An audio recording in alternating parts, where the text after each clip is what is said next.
Good Shabbos, everyone. This Thursday, as Americans celebrate Valentine's Day, we as Americans will send our loved ones flowers, cards, jewelry, and a lot of chocolate. Over 58 million pounds to be exact.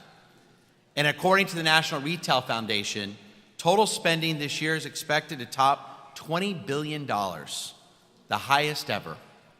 We'll spend a lot of money on love this upcoming week, and we're happy to spend our money. But my question today is, what does it mean to really love someone? I asked our teenagers in my 6th and 10th grade classes this past week, and they gave me a wide array of answers. They told me some nice things. To love someone is to enjoy their company. To love someone is to like many of the same things. And I also heard it's to like different things because opposites attract.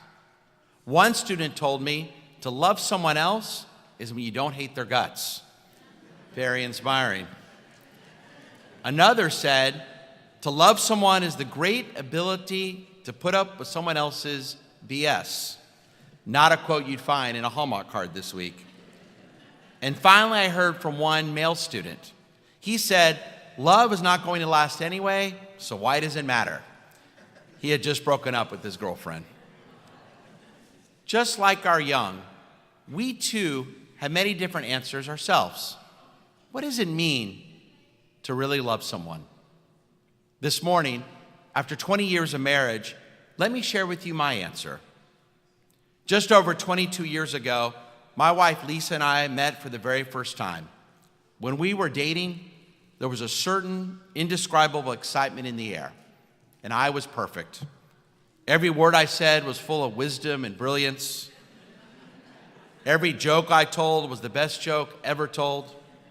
Every move I made was one of grace and beauty. Then I did something to ruin the perfection. I got married. And after the wedding, when we began to build our lives, there were bills, a new baby, and a small, rundown apartment in Los Angeles that we called home. The normal and often challenging life for most newlyweds. It wasn't easy. And the hardest part was that marriage seemed to start sucking away that emotion of love I knew I had for Lisa. It was still there, somewhere. It was just becoming harder and harder to find. I would try so hard to find that fire, to keep that fire going, to keep that emotion ablaze, but it got more and more difficult. It was challenging to feel that burning love when we'd sit at the table and discuss how to pay the bills and our checking account was near empty. Or when we would get into fights after having our first baby because we hadn't experienced a good night's sleep in months. When changing diapers felt like our number one hobby. It seemed that there was no way I could keep that fire burning as the reality of life set in. And at first, it drove me nuts. Where was that emotion of love? That excitement that was so easy to find when we were dating. But suddenly, life was this grind. Even when I was with her, especially when I was with her. And even worse, it seemed that the harder I tried to be sentimental and lovey-dovey, the less I felt it back. All seemed to be lost. Was there something that could help me? I know we remember the famous musical dialogue between Tevye and Golda in Fiddler on the Roof on the subject of love. Tevye asks, Golda, do you love me?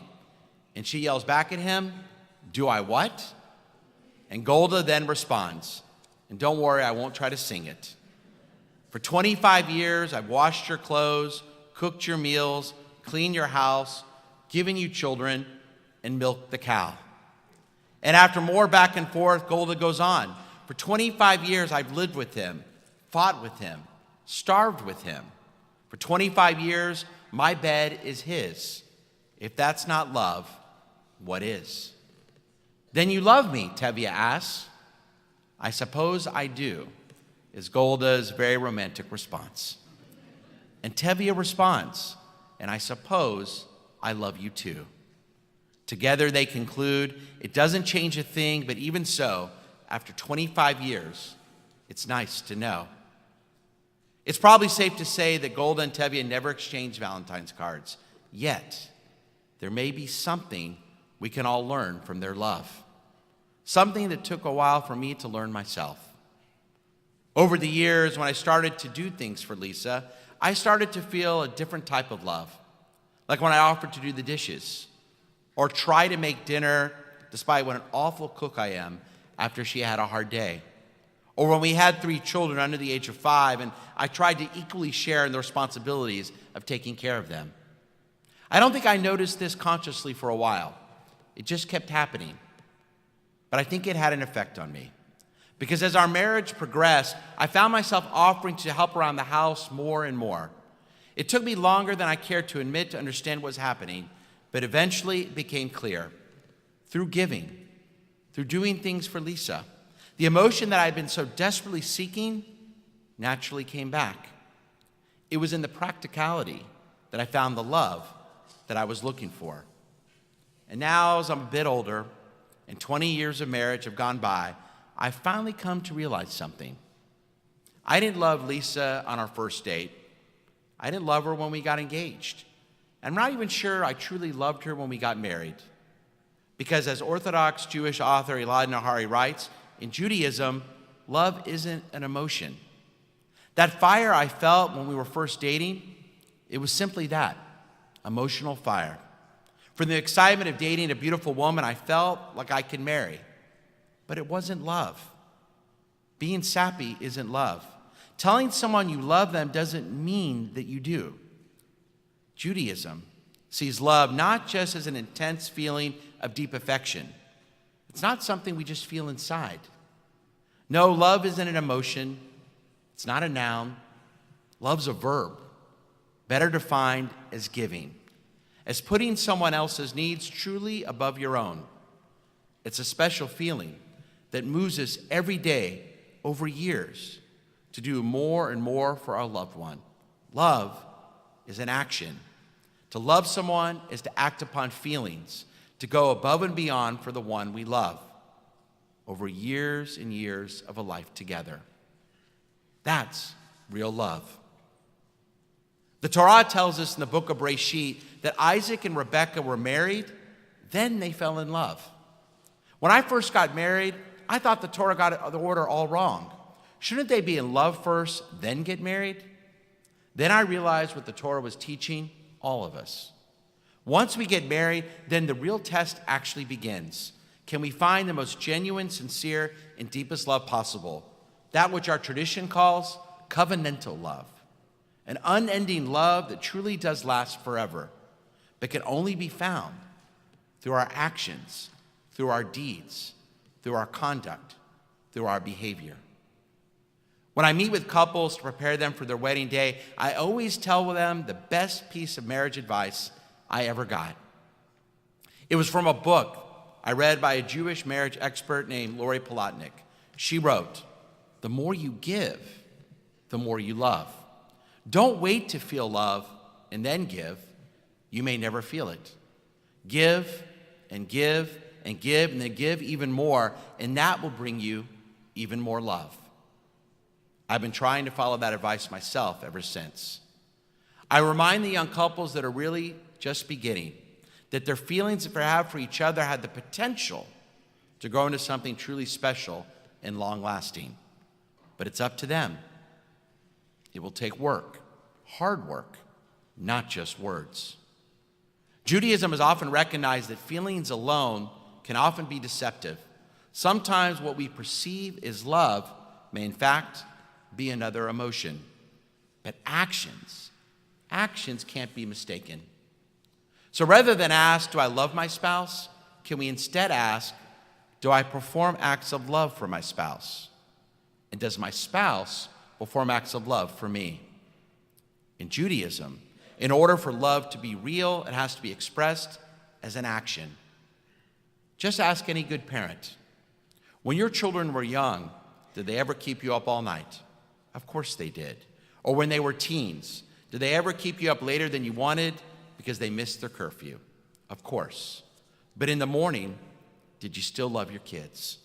Of course you did. No good parent ever got up the next morning and said to a young child, "I'm not giving you breakfast because you kept me up late last night." We don't stop loving our children just because they annoy us. We don't fall out of love with our children because we understand that loving our children isn't just a feeling. It's a responsibility that we're committed to perform from the time they're born. Can we carry that same commitment in our marriages? To still do everything we can for our spouses, even on those days, and they all happen, when they drive us crazy, because we feel they're not doing anything at all for us. In fact, doing it during those times, doing things for our spouses during those times, will actually help eliminate having more of those difficult days. But what I find in some marriages that I see in our community or in my family is the partners focus in on what their spouses don't do for them. And in so doing, then they try to get even by not doing anything in return. So that's all that's built up is more and more resentment. And couples naturally grow apart. And to start to only do things for other people, their close friends, their aging parents, or their teenage children. They wait and they wait for that feeling they once had to do almost anything for their spouse. But even when that feeling comes, there's so much resentment built up, so no actions are taken. So the marriage begins to die a slow and unnatural death. If we need to, can we stop that from ever happening? Yes, it's purely an accident of the calendar that places our Torah portion today in the season of Valentine's Day. But there is one interesting lesson we can learn. The parsha begins as God tells Moses, Daber el b'nei Yisrael, v'yikahu li truma. Tell the Israelite people to bring me gifts, to build the Mishkan, that portable tabernacle. God then adds, but Moses, only accept gifts from me from every person whose heart so moves him. God does not want gifts from just anyone. The materials that are used to build the Mishkan, that place of holiness, must only come from those whose gifts are given from people out of their own free will, from people that want to give. The people are not obligated to bring their gifts, only if they want to do so. The gifts must be ones that are freely given.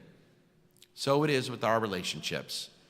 For those who've experienced moments of true love will attest to the fact that such love only comes as a result of actions that are also freely given from a pure, open heart. They come when we're ready to give and give and give some more to another human being. When we perform actions to put someone else's needs before ourselves.